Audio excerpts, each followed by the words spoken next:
The morning broadcast of Today with Jenna and friends began like any other. Bright lights, cheerful music, and an eager studio audience ready to clap on cue. Carrie Underwood, dazzling in a sleek emerald green outfit, entered with her trademark smile, promoting her latest album. Jenna Hager welcomed her warmly, but there was already an unseen edge in the air. Backstage, the two had exchanged awkward remarks about the state of country music, and Carrie's sharp reply lingered like static as they sat down. At first, the interview stayed safe. Jenna asked about Carrie's tour, her charity work, and her new single.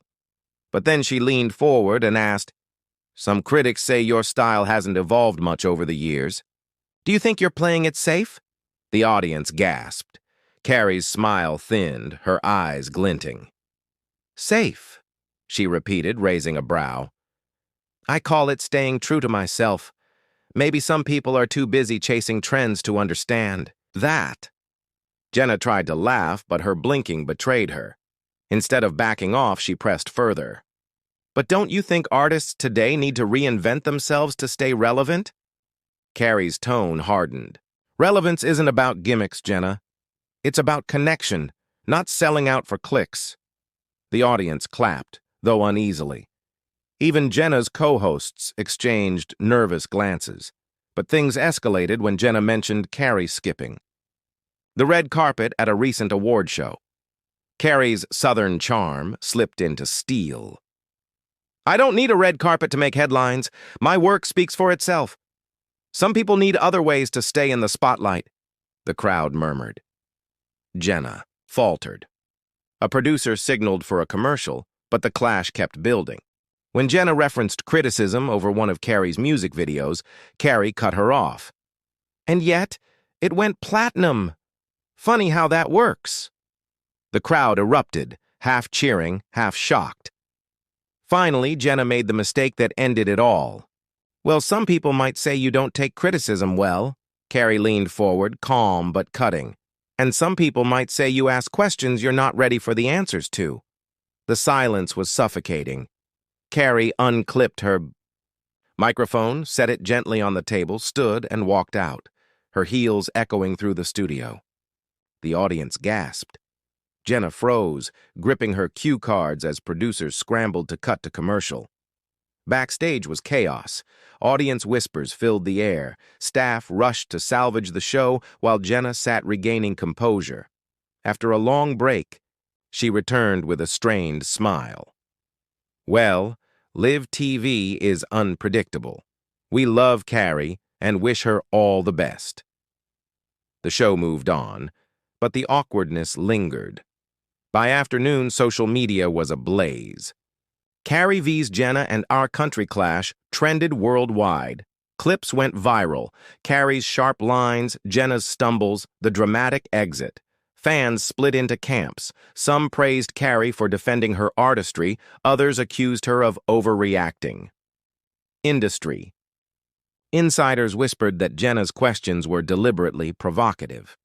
Carrie's team released a statement. "Carrie Underwood remains committed to her music and her fans. She will not participate in conversations that diminish her artistry." Short, pointed, and clear. The fallout lingered for weeks, until the Country Music Awards dropped a bombshell.